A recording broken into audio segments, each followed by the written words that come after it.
Pourquoi es-tu à la maison? Demanda Angela, mon épouse depuis 28 ans, en entrant par le garage et en me voyant à notre table de cuisine, à moins de 3 mètres. Son corps masquait partiellement un homme plus jeune et grand qui la suivait dans notre maison. Angela, toujours magnifique, mesure 1, 65 mètres, pèse un sein 65 kg, avec des cheveux auburn tombant sur ses épaules. Elle s'habille toujours de manière professionnelle pour le travail.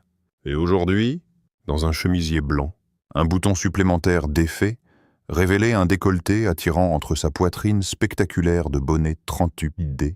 Une jupe en lin noir mettait en valeur ses jambes de classe mondiale et des talons de 5 cm sculptaient parfaitement les courbes de son postérieur. Réfléchissant brièvement à la question apparemment absurde d'Angela, je répondis en disant que j'habitais ici. Une lueur d'irritation, de plus en plus fréquente ces dernières semaines, apparut lorsqu'elle demanda pourquoi j'étais à la maison à 15h30.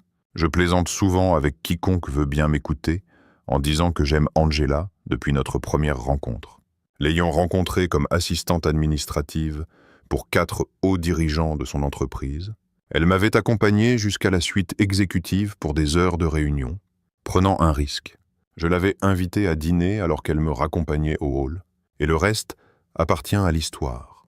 À ce moment, le compagnon d'Angie s'était déplacé autour d'elle et se tenait à ses côtés, anticipant un sourire narquois. J'étais surpris de voir de l'inquiétude dans ses yeux intelligents. De toute évidence, les choses ne se déroulaient pas comme prévu. Je ne pus m'empêcher de questionner Angie sur la raison de son retour anticipé à la maison, 1h30 plus tôt que prévu. Angela et moi sommes inséparables depuis notre premier rendez-vous. J'ai consacré toute mon énergie à elle et à notre famille, en fondant une agence de courtage d'assurance prospère, avec l'aide de son employeur. Angela a obtenu un diplôme de licence en 6 ans, passant d'un rôle de soutien à la direction des ressources humaines dans le bureau de l'entreprise à Hartford, Connecticut. Aimant Angela inconditionnellement depuis près de 3 décennies, j'affrontais la transformation qu'elle avait subie avec un calme déterminé, désirant la briser aussi efficacement qu'elle m'avait brisée. Je lui adressai mon sourire en coin caractéristique, ce qui la poussa à répondre. « Nous sommes rentrés tôt pour parler avec toi. » Je questionnai Angie sur l'utilisation du pronom « nous », en la fixant dans les yeux, profitant du moment pour se présenter. Son compagnon déclara avec assurance qu'il était Michael Browner, le nouvel avocat chez Kellerman & Sons, collaborant étroitement avec Hong depuis quelques mois, malgré sa main tendue, que j'ignorais, et tout en maintenant le contact visuel avec Angie. Je me retins de réagir violemment, optant pour un grognement et affirmant que je savais exactement qui et quoi il était. Pour la première fois, je remarquai des signes d'inquiétude chez ma femme, et elle tressaillit lorsque je mentionnais Hong. « Tu avais menacé de graves conséquences pour quiconque t'appelait Hong. Pourquoi tolérer un tel manque de respect dans ta propre maison de la part de cet individu que je qualifie de salaud ?» Je pointai dans sa direction. Angie, habituellement inquiète et confuse, est une planificatrice méticuleuse. J'étais certain qu'elle et le salaud avaient minutieusement planifié chaque scénario possible pour cette conversation, avec chaque point sur les i et chaque barre sur les t. Dans sa perception, j'étais déjà un homme trahi et docile. Un rapide coup d'œil au salaud me fit sourire. J'étais presque sûr que son sphincter se contractait, bientôt aussi serré que le mien. Une situation tumultueuse se préparait, bien au-delà de ce qu'Angie et son compagnon pouvaient imaginer. Prenant 2 ou 3 respirations profondes, je m'efforçais de repousser la rage et le dégoût croissant dans un coin tranquille de mon cœur. Intérieurement, je résolus de continuer, pensant qu'il était temps de perturber leur plan une fois de plus. Je suggérai de préparer 3 verres et proposai de discuter dans le salon. Angie demanda un verre de vin léger. En me tournant vers l'autre personne, il sembla méfiant, répondant à mon offre. Il mentionna qu'Angela lui avait dit que j'aimais le bourbon et la bière artisanale. Hochant la tête, je confirmai en me levant de la table de la cuisine pour me diriger vers le bar du salon familial. En quittant la pièce, j'entendis des chuchotements immédiats et urgents alors qu'ils traversaient la cuisine pour aller au salon. Quelques minutes plus tard, je les rejoignis.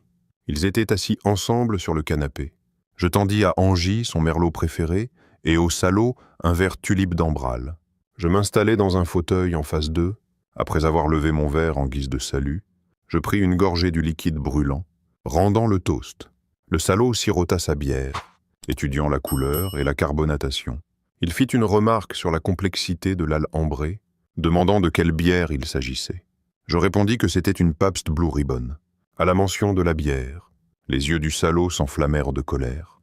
Et Angie, semblant confuse, mentionna que j'avais auparavant affirmé que la Pabst Blue Ribbon était pire que de l'urine d'âne et considérée comme la pire bière jamais faite. Elle était à mi-chemin de son commentaire lorsqu'elle me vit rire. Elle exprima sa frustration, déclarant que j'étais grossier et condescendant pendant ce qui était censé être une conversation calme. Je répondis avec un sourire, questionnant son accusation et suggérant que nous devions bien commencer notre conversation. J'anticipais apprendre à avoir une discussion polie, édifiante et aimante de la part de ma femme. Angie tressaillit et évita le contact visuel. So, White prit la parole, commençant à discuter des affaires.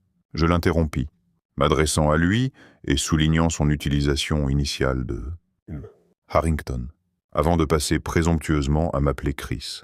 J'insistais pour être appelé M. Harrington.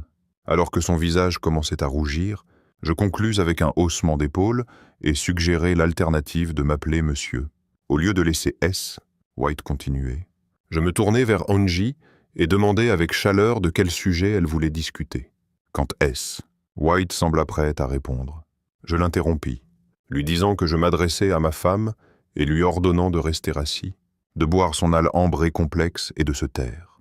Angie, furieuse, exprima son mécontentement face à mon comportement cet après-midi-là, insistant pour que cela cesse. Je hochai la tête, donnant l'impression de réfléchir à sa demande, et posai une question sur savoir si mon comportement était meilleur ou pire que le sien au cours des 5 ou 6 dernières semaines. Angie, partiellement confuse et inquiète, demanda des éclaircissements. Le salaud sembla retenir son souffle, pensant peut-être que leur plan soigneusement élaboré avait déraillé. En fixant Angie dans les yeux, je révélai que j'étais perturbé, exprimant mon incertitude sur ce qui me bouleversait le plus, son implication avec quelqu'un d'autre, ou le fait qu'elle me traite comme un imbécile. L'expression d'Angela montra son étonnement, ses yeux se plissèrent, et elle, d'une voix feutrée, mentionna avoir plus d'amis dans mon bureau que moi. Elle avait reçu un courriel anonyme 2 semaines auparavant, l'avertissant de ma prétendue liaison. Le courriel incluait 3 pièces jointes me montrant lors d'un pique-nique à Middlewoods Park, tenant la main et embrassant. S'excusant pour la manière dont elle l'avait découvert, Angela était en train de réfléchir à la suite lorsque je l'interrompis, demandant si elle voulait divorcer. Elle répondit négativement, se déplaçant au bord du canapé, se penchant en avant, reposant ses coudées sur ses genoux, et exprimant passionnément son amour pour moi. Angela précisa que son implication avec Michael était une aventure de courte durée, expliquant qu'il était nouveau dans le Connecticut et n'avait pas beaucoup d'amis. Elle anticipait qu'il trouverait une petite amie régulière une fois installée. S'excusant, elle reconnut que la situation ne lui convenait pas, car elle s'était engagée dans une relation monogame avec une épouse aimante. Elle conclut en disant qu'elle était désolée, mais qu'un divorce correspondrait mieux à ses projets futurs. Angela me supplia d'arrêter, exprimant son désintérêt pour un divorce et suggérant que je ressentais probablement la même chose. Elle qualifia son implication avec Michael d'aventure ponctuelle, insistant sur le fait que ce n'était rien de plus et que cela découlait de son attirance pour lui et d'un désir d'excitation supplémentaire dans sa vie. Elle m'assura que cela ne s'était jamais produit auparavant et serait bientôt terminé, promettant que cela ne se reproduirait plus. Après avoir pris une petite gorgée de mon bourbon, je restai silencieux, quelques instants avant de répondre. Je soulignais que ces promesses n'avaient aucun sens et affirmais que tout le monde dans la pièce savait qu'elle était une menteuse, anticipant la réaction d'Angela. Je continuais, questionnant pourquoi je devrais croire que c'était sa première liaison et suggérant que cela pourrait être sa 51e. Je l'exhortais à penser à nos efforts communs pour construire une famille et mentionnais que, avec Kelly mariée et envisageant de fonder sa propre famille, nous pouvions maintenant ralentir et planifier une merveilleuse retraite. J'exprimais la conviction que dans quelques années, mon aventure avec Michael serait terminée et oubliée. Je me levai de mon siège et, sans demander si quelqu'un voulait un autre verre, je me dirigeai vers le bar et remplis mon verre. J'étais certain que mon manque de courtoisie n'était pas passé inaperçu auprès des 2 individus dans le salon. À mon retour, je les observai blottis l'un contre l'autre, engagé dans une conversation chuchotée. Le salaud demanda la permission de parler, demandant s'il pouvait exprimer quelques idées. En réponse, je lui donnai la parole avec un reply dégoûté. Après avoir rassemblé ses pensées, il déclara qu'Angela avait raison de qualifier leur relation d'aventure de courte durée. Il exprima des regrets pour s'être impliqué avec une femme mariée, soulignant que c'était quelque chose qu'il n'avait jamais fait auparavant. Reconnaissant la connexion qu'ils partageaient, il parla des qualités exceptionnelles d'Angela.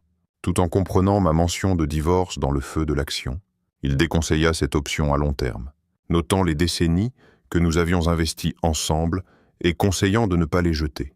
De plus, il mentionna les préoccupations initiales d'Angela concernant l'accord prénuptial, suggérant sa vulnérabilité en raison de son ancienneté et des changements dans le paysage juridique.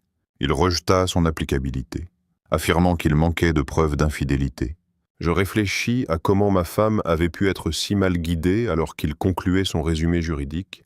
Me tournant vers Angela, j'exprimais mon incapacité à comprendre son choix de demander des conseils juridiques à un avocat d'entreprise qui avait obtenu son diplôme dans le dernier quart de sa classe à la Texas Southern University Law School, constamment classée parmi les 10 pires écoles de droit du pays.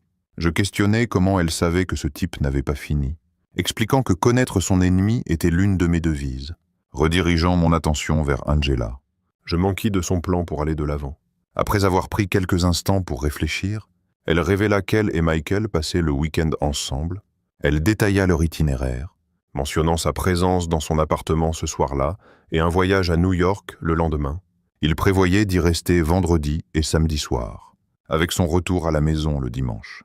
Malgré ma connaissance de leurs plans exacts, l'audace de la déclaration de ma femme me rendit profondément triste. J'exprimai ma déception, espérant qu'elle puisse percevoir la profonde tristesse dans mes yeux. Je soulignai l'impact sur notre tradition de week-end trimestriel à New York, rempli de souvenirs de spectacles spectaculaires et d'expériences réconfortantes, comme des pièces de Broadway primées, des concerts et des événements sportifs. Je partageais mes sentiments sur le ternissement de ces souvenirs et exprimais mon inquiétude face au changement en Angela, la comparant à la personne avec qui elle était impliquée. Angela perçut de ma dévastation et répondit en conséquence. Mais j'étais trop consumé par les voix dans ma tête qui m'exhortaient à mettre fin à tout cela. Me tournant vers un salaud très inquiet, je lui posai des questions sur la réaction de sa femme face à son implication avec la mienne. Angela m'exhorta à arrêter, expliquant que Michael était veuf et que sa femme était décédée il y a plusieurs années. Même le salaud montra un peu de décence. Tressaillant à la dernière déclaration de ma femme, je souris narquoisement et m'adressai à Angela. Angela, remarquant le contraste entre Michael et elle, sans pause. Je m'enquis si elle était veuve, et Michael confirma hésitamment. Je me baissai et récupérai une chemise cartonnée dans le sac à dos à côté de mon fauteuil. Après l'avoir ouverte et parcouru la première page, je révélai des détails sur la défunte épouse de Michael, Dr. Cynthia Brown. Elle était chirurgienne au service des urgences de l'hôpital Ascension Sainte, John à Detroit, avec un mari, Michael, et 2 filles, Cathy et Lacey. Le document mentionnait sa démission et son déménagement dans la région de Hartford, Connecticut, pour rejoindre son mari immédiatement après que ses enfants aient terminé l'école. Malgré mon insatisfaction envers mon mariage, je ne pus m'empêcher de trouver l'expression sur le visage d'Angela amusante. Angela me confronta à propos de cette révélation, demandant si je lui avais menti. En réponse, je ne pus contenir mon rire, exprimant mon amusement face à la situation d'un tricheur et d'un menteur s'accusant mutuellement de malhonnêteté. Michael intervint en tendant la main et en prenant celle d'Angela, juste avant que je puisse protester, la colère bouillonnant en moi. Je réalisais quelque chose de troublant. Je n'avais tout simplement plus l'énergie de m'en soucier. Le compagnon d'Angela, Hang, commença à s'excuser, confessant sa tromperie et professant son désir pour elle. C'était écœurant à entendre. Il se tenait là, tenant sa main, faisant des plans pour leur avenir ensemble, comme si je n'existais même pas. Angela, après un bref moment de réflexion, prit sa main et se tourna pour me faire face, promettant de couper les ponts avec Michael et de redevenir l'épouse aimante qu'elle prétendait être. Alors qu'ils échangeaient des mots, mon cœur s'enfonça davantage. C'était comme regarder mon monde s'effondrer sous mes yeux. Finalement, je rassemblai la force de parler. Je requis leur attention, demandant la chance d'exposer mes pensées et sentiments, d'être entendu au milieu de leur trahison. Ils échangèrent des regards incertains, ne sachant comment répondre à ma demande d'équité. J'insistai sur la question, soulignant l'importance de me donner juste 30 minutes de leur temps. Après quelques réticences, ils finirent par acquiescer et reprirent leur siège. Avec une aisance pratiquée, je mis en place plusieurs réunions Zoom, une compétence que j'avais affinée pendant la pandémie de Covid-19, alors que l'écran de télévision s'allumait. Je m'adressai à Peter et Lou, demandant s'ils pouvaient m'entendre. Une fois les présentations faites, je stupéfiai Angela et son compagnon en révélant la présence de Lou Baird, mon nouvel avocat pour le divorce, et Michael Browner, un avocat d'entreprise. Passant la parole aux avocats, Lou ne perdit pas de temps pour exposer la situation. Il informa Angela, désormais appelée Madame Harrington, qu'il me représentait dans notre divorce imminent et que les documents avaient déjà été déposés. Il lui donna un délai pour engager son propre représentant légal et organiser la signification, avertissant des conséquences en cas de non-conformité. Lou révéla que l'infidélité était citée comme cause de divorce, soutenue par des preuves détaillées recueillies par un détective privé documentant son aventure avec M. Brown. Leur choc était palpable alors que la réalité de la situation s'installait. Alors que Lou concluait ses remarques, je plaçai une seconde chemise cartonnée sur la table basse devant Angie, provoquant une réaction de surprise chez eux deux au bruit fort. Je les informais qu'elle contenait une copie de notre requête de divorce. Que le rapport du détective privé, alors qu'Aswip tendait la main vers la chemise. Angie jeta un bref coup d'œil à l'écran. Je déclarai alors notre intention d'insister sur l'application complète de l'accord prénuptial, soulignant sa révision régulière tous les 2 ans pour s'aligner sur les directives juridiques de l'État.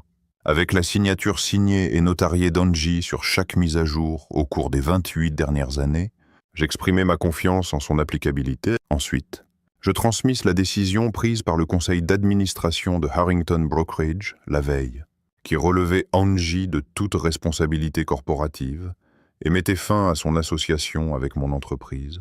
J'esquissais le calendrier pour le retour de sa voiture de société, l'annulation des cartes de crédit et du téléphone de l'entreprise et la résiliation des adhésions à divers clubs. De plus, je mentionnais l'annulation des cartes de crédit conjointes et le gel des comptes financiers conjoints. Tout cela conformément à l'accord prénuptial.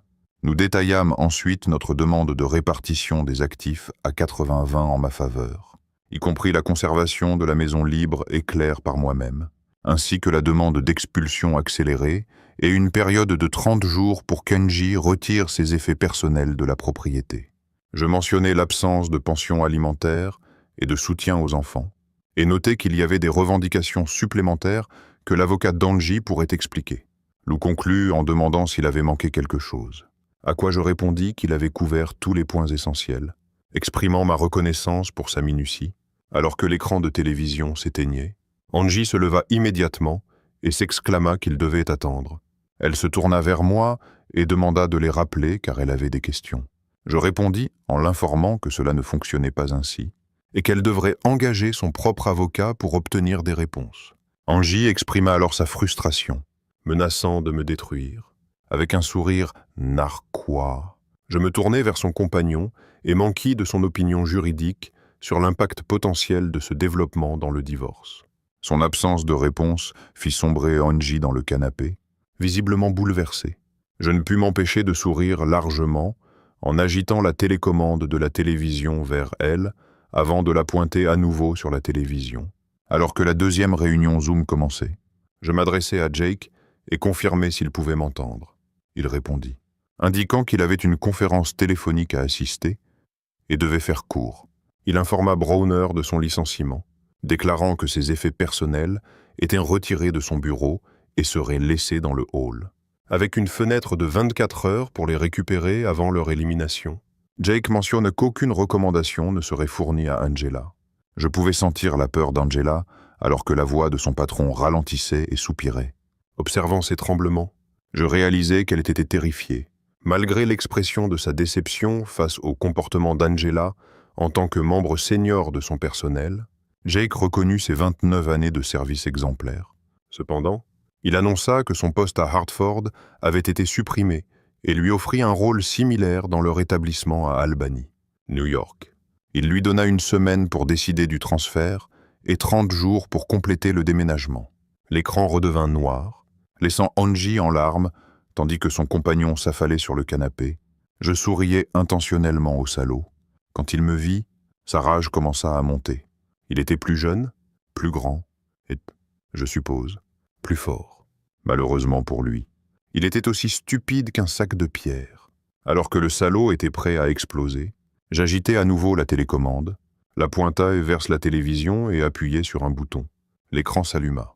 Et je demandai « Docteur Brown, pouvez-vous m'entendre ?» Le salaud et Angie restèrent assis en silence, stupéfaits. Ils étaient blancs comme des fantômes, et leur bouche était grande, ouverte. Le visage d'une belle blonde remplit l'écran. Cynthia s'adressa à Mike, l'informant qu'elle avait demandé le divorce et qu'il devait s'attendre à être signifié dans les jours à venir. Elle déclara son intention de rester dans le Michigan avec leurs enfants et mentionna qu'elle avait réussi à conserver son poste à l'hôpital. Michael supplia Cynthia, lui demandant de reconsidérer et suggérant qu'il pourrait résoudre les choses. Insistant sur le fait que son aventure n'était qu'une passade, l'expression sur le visage de Cynthia, vue à l'écran, indiquait son dégoût. Cynthia lâcha une bombe, révélant les pertes d'emploi répétées de Michael en raison de son infidélité. Son enquête supplémentaire, suivant l'incitation de Chris, dressait un tableau accablant. Elle énuméra les noms des associés d'Angie, détaillant les aventures de Michael avec chacun d'eux. Angie resta silencieuse, alors que Cynthia riait de toute attente de réponse, déclarant Michael indésirable dans sa maison et demandant son adresse pour ses affaires. Alors que l'écran s'éteignait, la menace de Michael envoya une montée d'adrénaline en moi, sans hésitation. Je récupérai mon Colt, parfum, le pointant directement sur lui. La vue de l'arme sembla faire chanceler Michael physiquement, mais je ne bronchai pas. J'établis la loi, lui donnant un choix, partir ou rester silencieux. Son silence était la seule réponse acceptable, et heureusement, il choisit de se conformer. Revenant à l'écran, je vis le visage d'Angie strié de larmes, son angoisse évidente. C'était une vision déchirante qui suscitait un mélange d'empathie et de résolution en moi. Angie révéla qu'elle voyait un conseiller depuis 2 semaines, ce qui la fit gémir et pleurer. Elle exprima sa frustration, remarquant l'ironie que, malgré ses actions, c'était elle qui cherchait un soutien à la santé mentale.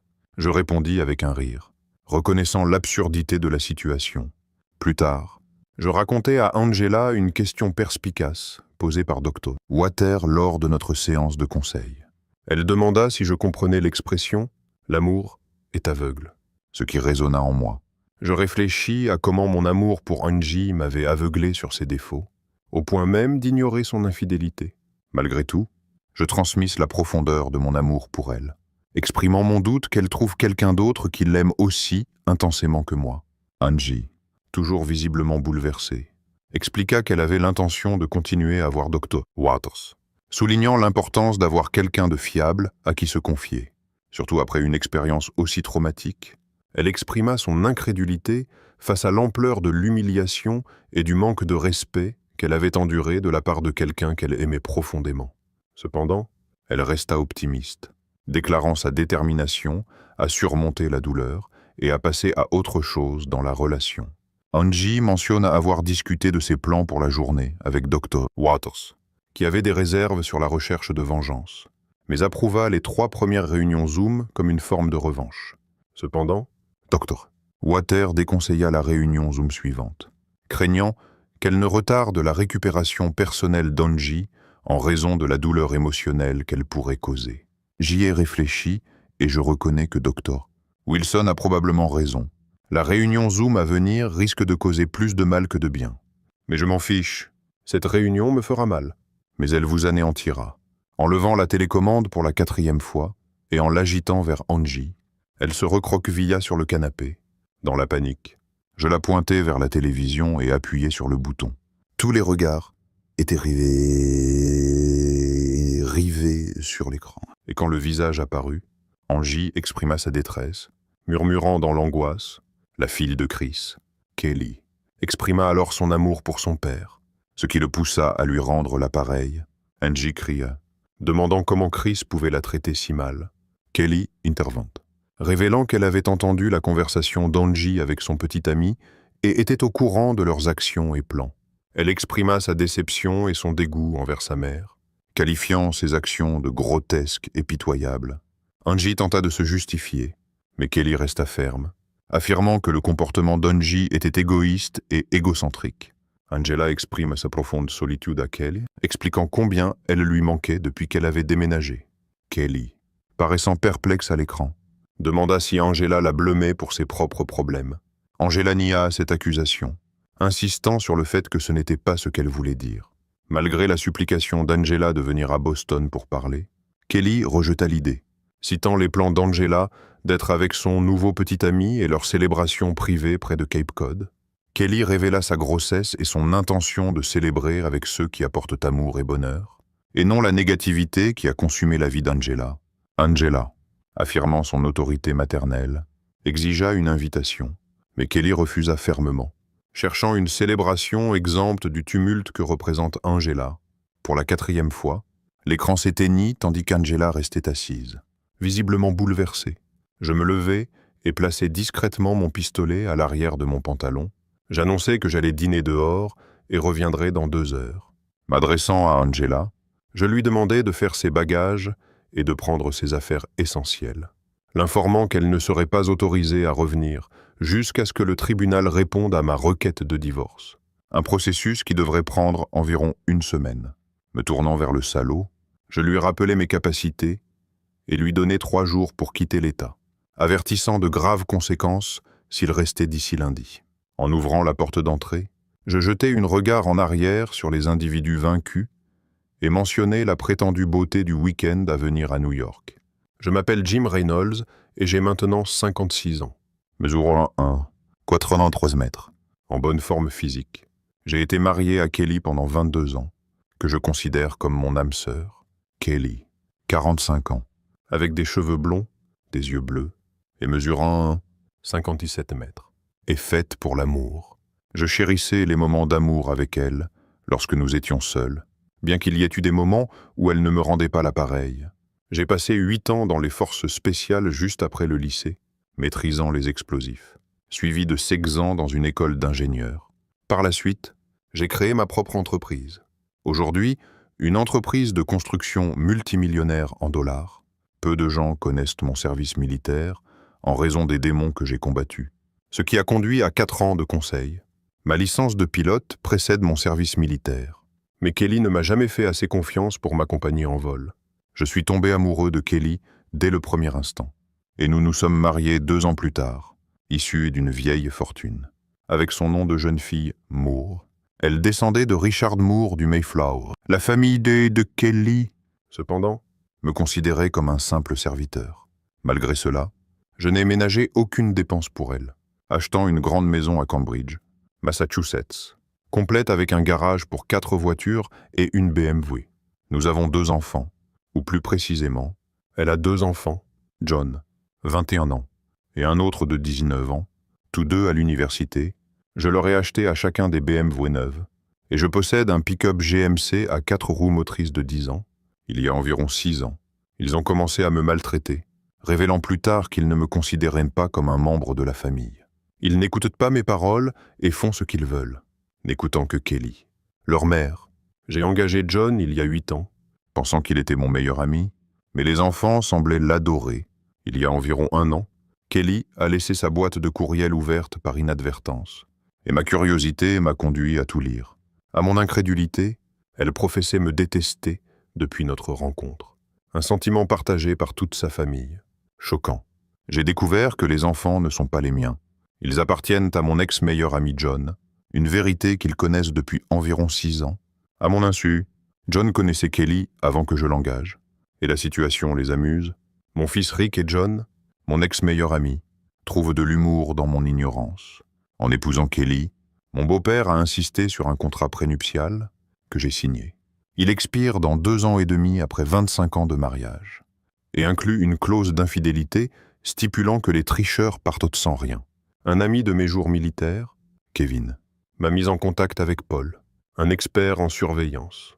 Paul a mis en place un système où les courriels de Kelly sont transférés vers un compte privé qui m'appartient, ainsi que des copies des courriels de mes enfants. Toute ma maison est câblée pour me permettre d'entendre leurs appels téléphoniques. Et j'ai des enregistrements vidéo, sans l'intervention de Kevin. Ma famille aurait pu faire face à de graves conséquences. Il m'a dissuadé de recourir à la violence et a suggéré des moyens de blesser ma famille émotionnellement, comme prendre leur argent, ternir leur nom de famille et exposer leur disgrâce publiquement. John et ses amis se moquent de moi, bien conscients du contrat prénuptial et de l'aventure, attendant avec impatience l'arrivée de Tom, mon meilleur ami, pour prendre le relais. Je possède une vidéo de mon beau-père discutant d'un plan pour créer l'illusion que j'ai reçu des fonds pour mon entreprise de sa part. Leur stratagème implique que John prenne le contrôle de mon entreprise, un plan qu'ils trament depuis des années. Cela explique leur démarche stratégique pour que John postule à un poste dans mon entreprise et agisse comme s'il était mon allié le plus proche. Les seules personnes en qui j'ai vraiment confiance sont mes vieux camarades militaires, et je suis reconnaissant d'avoir maintenu le contact avec eux. J'ai engagé Paul comme consultant informatique pour mon entreprise, et il a sécurisé son réseau, m'aidant à identifier les alliés et les ennemis. Cela m'a donné environ 1 an et demi pour me préparer à un divorce imminent. Pendant ce temps, j'ai assumé un rôle qui m'obligeait à endurer une relation tendue, m'abstenant d'expressions d'amour, et m'engageant dans une proximité physique, uniquement pour sauver les apparences. Réfléchissant à la manière dont elle m'a maltraité, j'ai intensifié ces rencontres pour infliger une détresse émotionnelle. Je me suis assuré de le faire uniquement lorsque j'étais certain qu'elle n'avait pas été impliquée avec John, l'envoyant souvent hors de la ville pour affaires sans qu'elle s'en rende compte. Bien que je reconnaisse des indiscrétions passées, j'ai feint l'ignorance pour maintenir l'apparence que John restait mon ami le plus proche. Pour l'humilier, je me suis engagé dans des rencontres publiques et j'ai discrètement effectué des tests ADN qui ont révélé que nos enfants n'étaient non pas biologiquement les miens, mais ceux de John. Leur plan élaboré impliquait que John prenne le contrôle de l'entreprise après notre divorce, visant à m'exploiter et à m'embarrasser, en privé. J'ai rencontré un concurrent pour vendre mon entreprise à un prix réduit, car je faisais confiance à son honnêteté. Malgré notre concurrence passée, j'ai révélé mes raisons pour la vente, assurant la confidentialité parmi quelques élus, y compris nos avocats. Le cabinet d'avocats que j'ai engagé partageait mon mépris pour mon beau-père, un facteur clé dans ma décision de faire appel à leurs services. Ils m'ont guidé pour établir un compte bancaire privé et un compte téléphonique. De plus, ils ont suggéré de convaincre Kelly et les enfants de louer des voitures au lieu d'en acheter de nouvelles. Une proposition bien accueillie par tous, garantissant des mises à jour annuelles à un coût moindre pour moi. Silencieusement, j'ai commencé à emballer mes affaires et à les placer dans un hangar de stockage loué. Les gens riaient souvent devant moi ou dans mon dos. J'ai suggéré à Kelly que nous commencions à déclarer nos impôts séparément et à transférer la maison uniquement à son nom à des fins fiscales. Pour y parvenir, nous avions besoin d'une nouvelle hypothèque uniquement à son nom. Un concept soutenu par toute sa famille, facilitant sa revendication de la maison dans le divorce. Mon nouveau cabinet d'avocats a également recommandé cela pour protéger mon crédit. Malgré son désir d'amélioration à la maison, y compris une piscine creusée, je l'ai laissé avoir ce qu'elle voulait, financée par une seconde hypothèque à son nom, puisque la maison était maintenant uniquement à son nom. Les prêts devaient également être à son nom. La moitié des fonds est allée au changement qu'elle voulait, tandis que l'autre moitié a discrètement trouvé son chemin vers mon compte privé, sans être remarqué. J'ai continué à gérer toutes les factures, modifiant les bénéficiaires de mon assurance pour diriger les fonds vers des œuvres de charité en cas de décès.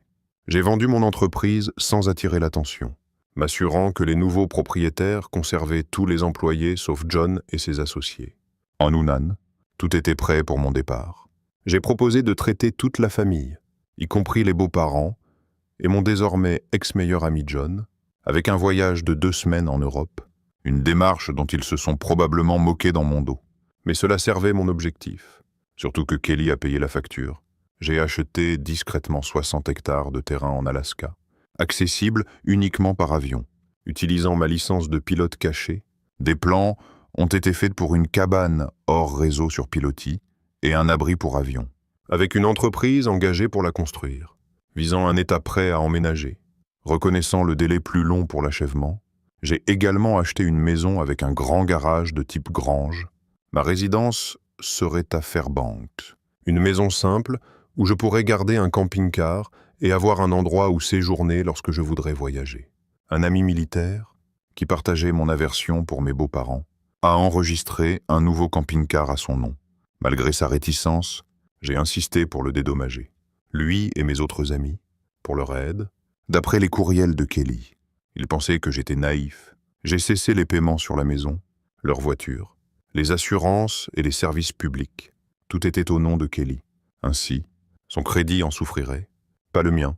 En établissant une boîte postale au nom de Kelly, j'ai fait envoyer toutes les factures là-bas, créant l'illusion que je gérais leurs finances. Lorsque le divorce sera finalisé, son crédit sera impacté, et sans paiement de pension alimentaire en raison du chômage. Ils ne découvriront pas les détails de la vente de mon entreprise. Tous les fonds sont allés à un compte offshore, créant l'apparence que j'ai perdu l'entreprise au profit des nouveaux propriétaires.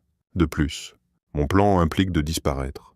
Juste avant le voyage, je les ai informés d'une urgence de l'entreprise, déclarant que je les rejoindrai plus tard. Leur manque d'inquiétude et leur bonheur face à mon absence n'ont pas échappé à mon attention. La nuit précédant leur départ, je me suis assuré que Kelly se souviendrait de moi vivement. M'engageant dans l'intimité, j'ai repoussé les limites pour la première et dernière fois, la laissant initialement satisfaite, mais finalement endolorie et en colère. Tant pis pour John, qui avait été impliqué avec elle pendant des années, mais m'avait refusé les mêmes expériences. Une fois qu'ils sont partis pour l'Europe, je suis retourné à la maison, la laissant grande ouverte. Mon ami Paul a récupéré l'équipement de surveillance, et j'ai payé une entreprise de déménagement en espèces pour transporter mes affaires en Alaska. J'ai pris des essentiels tels que des vêtements, des outils et du matériel de pêche, et ainsi que des armes de mes jours. Militaire, stocké en sécurité jusqu'à mon arrivée, laissant tous les meubles derrière, je me suis assuré qu'ils ne découvriraient pas ma destination, ne laissant aucun document mentionnant l'Alaska. Mon fils Mike, désintéressé par la chasse ou la pêche avec moi, restait ignorant de mes destinations habituelles de voyage. J'ai conservé mon ancien compte téléphonique pour que Kelly reste ignorante de mon plan, prévoyant de le fermer dans environ 1 mois. En partant, j'ai laissé mon ancien téléphone à un collègue, lui demandant de ne pas répondre aux appels de ma femme, mais lui permettant de passer des appels pendant 1 mois. Par la suite, je me suis rendu chez mes beaux-parents avec mes clés, allumant toutes les lumières. Utilisant l'ordinateur portable de Mike, j'ai posté sur un site web universitaire à propos d'une fête de bière d'1 semaine à leur maison, anticipant un chaos potentiel. Reconnaissant leur frugalité et leur préférence pour John, j'ai fermé tous les comptes bancaires et annulé les cartes de crédit de ma femme et de mes comptes, totalisant 50 000 $.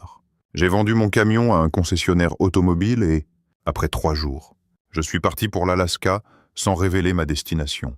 Surveillant les événements à travers les courriels de ma femme, personne, y compris ma femme, les enfants, les beaux-parents ou mon ex-meilleur ami, n'a fait aucun effort pour s'enquérir de mon sort. Ils aimaient penser que tout était de ma responsabilité, ignorant que c'était ma femme Kelly qui finançait tout.